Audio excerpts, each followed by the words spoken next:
शेर Malla NPL season 2 को highest wicket taker. What a delivery! Domestic क्रिकेटबाट सिधै वर्ल्ड कप स्क्वाडसम्म। यो कुनै लकको स्टोरी होइन, यो प्योर पर्फर्मेन्सको रिवार्ड हो। आज हामी कुरा गर्दैछौँ शेर मल्लको, जो हाइपले होइन स्कोरबोर्डले नेसनल टिममा पुगेको नाम हो। शेर मल्लको जर्नी क्वाइट थियो। सोसल मिडियामा spotlight, viral clips, headline, debates यी सबैभन्दा टाढा बसेर उनले आफ्नो काम गरिरहे। डोमेस्टिक क्रिकेटमा लगातार मेहनत र प्रेसर ह्यान्डल गर्ने क्षमता र विकेट लिन सक्ने हङ्गर, यही कारण उनले सेलेक्टरको ध्यान खिच्न सफल भए। क्रिकेटमा एउटा रुल हुन्छ, स्कोरबोर्ड कहिले झुट बोल्दैन। एनपीएल सिजन 2 शेर मल्लको करियरको टर्निङ पोइन्ट बन्यो। उनले 9 म्याच खेल्दै 10 इनिङ्समा 17 विकेट्स लिए।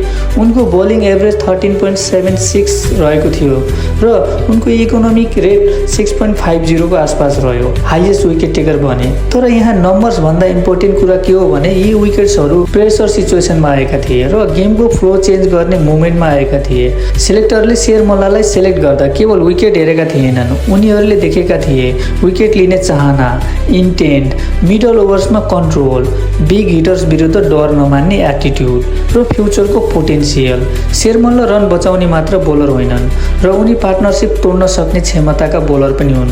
पावर प्ले सकिएपछि जब गेम सेटल हुँदै जान्छ त्यही बेला शेर मल्ल जस्तो बोलरको भ्यालु बढ्छ। अब आउँछ सबैभन्दा ठुलो challenge, first world cup for Sher Malla. World cup cricket फरक हुन्छ। Crowd pressure, global cameras, world class batsman, सबै कुरा बोलरको पेसेन्ट टेस्ट गर्न तयार हुन्छ। शेर मल्लको लागि पोजिटिभ साइड के हो भने उनले गुमाउन केही छैन। अपोनेन्टले उनलाई फुल्ली डिकोड गरेको छैनन् र हङ्गर टु पर्फर्म हाइएस्ट लेभलमा छ।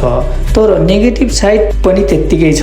फर्स्ट म्याचमा नर्भस, 1-2 ब्याड ओभर्स र कन्फिडेन्स टेस्ट भने पक्कै हुनेछ। वर्ल्ड कपमा शेर मल्लबाट हाई पर्फर्मेन्स एक्सपेक्ट गर्नु गलत हुन्छ। उनी मिडल ओभरमा स्ट्राइक गर्ने बोलर हुन्। उनीबाट रियलिस्टिकली चाहिएको कुरा भनेको 5 देखि 8 ओभर्समा बोलिङ, रन फ्लो रोक्नु र 1-2 क्रुसल विकेट लिनु हो। यदि उनले इकोनोमी 5.5 देखि 6.5 भित्र राख्न सके भने, हरेक म्याचमा एक विकेट निकाल्न सके भने त्यो नै सक्सेसफुल वर्ल्ड कप पर्फर्मेन्स मानिन सक्छ। धेरैले शेर मल्ललाई नेक्स्ट सन्दीपसँग कम्पेयर गर्न खोज्छन्, तर रियालिटी फरक छ।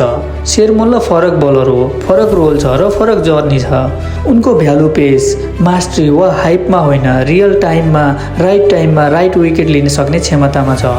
क्रिकेटमा कहिलेकाहीँ एक विकेटले पुरा म्याचको डाइरेक्सन चेन्ज गर्न सक्छ र शेर मल्ल त्यही पर्पजका लागि स्क्वाडमा राखिएको हो।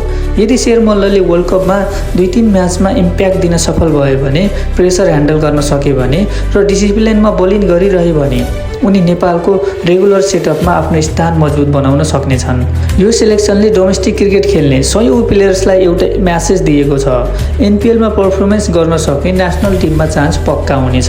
अन्त्यमा शेर मल्ल हाइपले सेलेक्ट भएको प्लेयर होइनन्, उनी 17 विकेट्सले सेलेक्ट भएको बोलर हुन्। वर्ल्ड कपमा उनको पर्फर्मेन्स कस्तो हुन्छ के होला त्यो आफ्नो ठाउँको कुरा हो।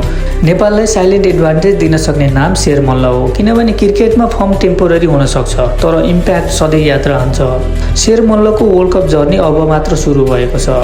तपाईँलाई के लाग्छ, वर्ल्ड कपमा शेर मल्लको बोलिङ पर्फर्मेन्स कस्तो रहला? कमेन्टमा लेख्नुहोस्। यदि यो भिडियो मन पर्यो भने च्यानललाई सब्स्क्राइब, लाइक गर्न नबिर्सिनुहोला।